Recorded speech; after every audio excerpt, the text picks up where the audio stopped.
acid rain. When we think about the Taj Mahal, we think about beautiful ivory white colours, but that might not be forever. Evidence shows that the Taj Mahal is slowly yellowing as a result of the pollution around it. In response, the Indian government has set up the Taj Trapezium Zone, a 10,400 square kilometre area around the monuments where emissions and pollution are tightly controlled.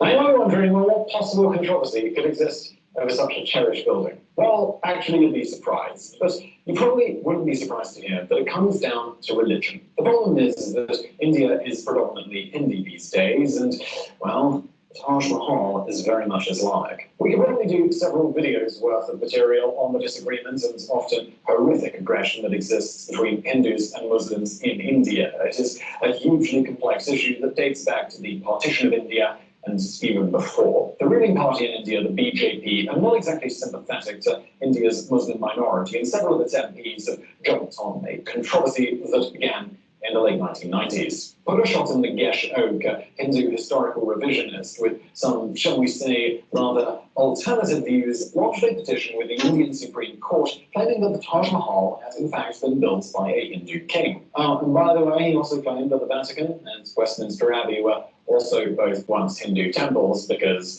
well, okay. Anyway, the Supreme Court ruled against his wild theory in 2000, but that still hasn't stopped several court cases proceeding along similar lines. Numerous BJP MPs have thrown their own ideas into the public sphere. Was the Taj actually built on the site of a Hindu temple? Should we destroy the Taj Mahal and build a temple in its place? We're really not joking here. Luckily, it seems there are just enough reasonable people in the Indian parliament that none of these ideas are taken too seriously, but things heated up again in 2017 when the Taj Mahal was left off an official tourism brochure for Uttar Pradesh, the state it is in, because it was said to not reflect true Indian culture, with one politician going as far as calling it a blot on the country's culture. There's not really anything I can say to that, except that if it really is a blot, I can imagine that almost any country on earth would be more than willing to take such a horrid structure off India's hands. These arguments are, of course, a bit ridiculous and point more to the state of affairs between India's religious communities than the Taj Mahal.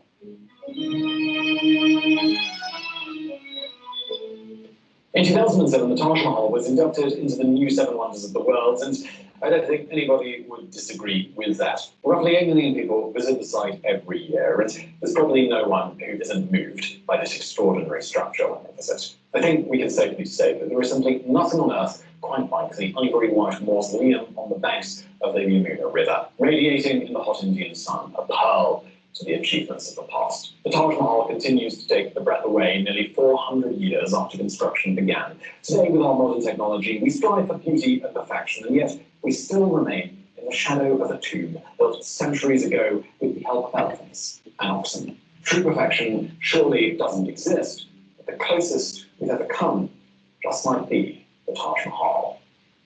So I really hope you found that video interesting. If you did, smash that like button below. Please don't forget to support. Okay.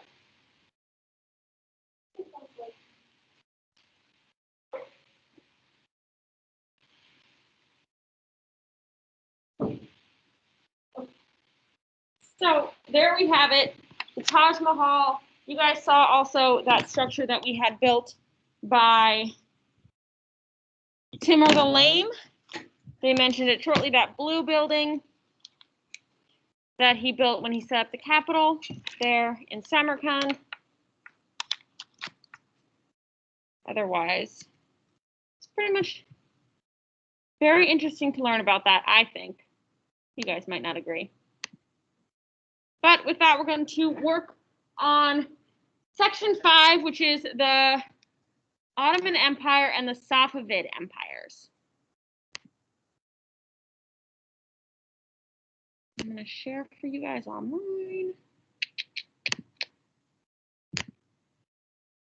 Okay, so a couple things that I want us to look at. The first is going to be this map that we have. So up in that top corner there, we are going to have Istanbul. That is that image, that building, this one right here. Istanbul, Jerusalem. This is Mecca. That's the Kaaba. We talked a lot about that. That is that structure that the Hajj is made towards. We have Delhi, so that's the Mughal Empire. That is where the capital was set. We talked about that yesterday. Isfahan, that's going to be for the Safavids. There is Baghdad. So remember when we went over the Umayyads and the Abbasids? The Umayyads moved the capital from Mecca to Damascus, and then from Damascus, the Abbasids moved it to Baghdad. Okay? For you guys online, I will go back through this for you. So we have Istanbul, Isfahan, Delhi, Jerusalem, Mecca. There is Baghdad. Okay, we're gonna talk about the Ottoman Empire. So with this, guys, this is all going to happen at the same time that we had yesterday. So the same time frame. So these all go on at the same point in time. This is going to be during the Mongol rule in India. This is going to be the age of gunpowder empires. So what they mean by that is we have the use of cannons, later muskets, and that is going to eventually work towards reducing the impact of those mounted soldiers that we saw devastate beforehand. All right, these gunpowder empires are going to be the Ottoman, the Safavid, and the Mughal. So the Ottoman Empire ruled in the Middle East. They also ruled parts of Europe. That image there that you see on the slide is the depiction of the siege of Constantinople. So with that, there's a couple things that happened. The Ottomans are going to be Turkish-speaking Sunni nomads. Okay. They have migrated from Central Asia and Northwestern Asia Minor. And in the 1300s, they're going to move to the Balkan Peninsula. But they're going to take Constantinople. Mehmet II, he's going to succeed in conquering Constantinople in 1453. It is a 2-month siege. They used a couple techniques. The first is going to be they hauled ships over land and then launched them into the harbor outside of Constantinople. And then they also used cannon fire to break through those walls. This took 2 months. Once they captured it, it became the new capital for the Ottoman Empire, and they're going to rename it Istanbul. There is a song. I don't remember what the song is called, but it's by the group They Might Be Giants, and they sing about the change of Constantinople to Istanbul. I'm sure it's called Istanbul, and then there's in French it's called not Constantinople. I think that's it. Yeah, I think that's what it's called. But yeah, good job, Kiana. Way to know. So anyway, they did change that name. And then with this, we are going to see Suleiman the Magnificent. He is going to pop up here. So Suleiman the Magnificent, he's going to rule during the Golden Age in the Ottoman Empire. So this is 1520 to 1566. We can see where they moved through. So that little purple area in the middle, that's going to be the Ottoman Turks from 1300 to 1359. That dark red is Murat II from 1421 to 1451. Then we're going to see the expansion of Mehmet II. This is the guy that takes Constantinople. That is that orange color there. The dark green then is going to be Suleiman the Magnificent, and that little yellow is the expansion from 1566 to 1683.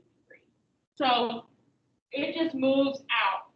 Here we have Istanbul, Constantinople. We're going to see Suleiman the Magnificent fail at Vienna up here. So that blue over there, we see all the way to the top is Poland. That blue there in the corner is Hungary. And then above that is Vienna. Okay? So he is going to be titled the Lawgiver. He's a brilliant general. He's also going to be called the Protector of Sacred Places. He's going to be credited with modernizing the army and conquering new lands. As we can see on that map, he does move through quite a bit of land there. He extends the Ottoman rule further into the Middle East and also into Georgia and Kurdistan in the mountain region. He also is going to, like I said, fail to take Vienna. So he does rule. The Ottomans do end up ruling part of Europe, but they do fail at Vienna. We can see Venice and Italy close to it. And then over in the other corner, there is Russia, and they are going to end up taking some of that Ottoman land. So the Ottomans going to become the largest and most powerful empire in both Europe and the Middle East for centuries. They are going to stretch, like I said, from Hungary all the way over at the top to Arabia, as well as Mesopotamia and across North Africa. And as I said, again, he is going to be titled the protector of these sacred places. We're going to talk a little bit about Ottoman culture. Now, the Ottomans, like I said, again, they are going to be Sunni Muslims. Suleiman's going to rule with absolute power. He's going to strengthen the empire, and he's going to improve the justice system. And he is going to rule with the help of a grand vizier and a council. However, he is the end-all, say-all. He makes the decisions, and he decides what to do. He has the absolute power here. He's going to organize society into a couple classes, all right? They are going to be titled men of. So our first class is men of the sword. These are the guys that guard the Sultan. They're going to defend the state. The next class is going to be men of the pen. These are our scientists, lawyers, judges, poets. These guys are mostly Muslim individuals. We also have men of negotiation, merchants, tax collectors, artisans, and then the last class there that we have are men of husbandry. So they are our farmers and our herders, right? So in addition to ruling the society organized into these classes, he's also going to rule people of a lot of religions. The thing with this, though, is he does not have them mainly ruled by his government. So they are within the empire, but they are organized into religious communities called millets, and they're going to end up having their own leaders. So Jewish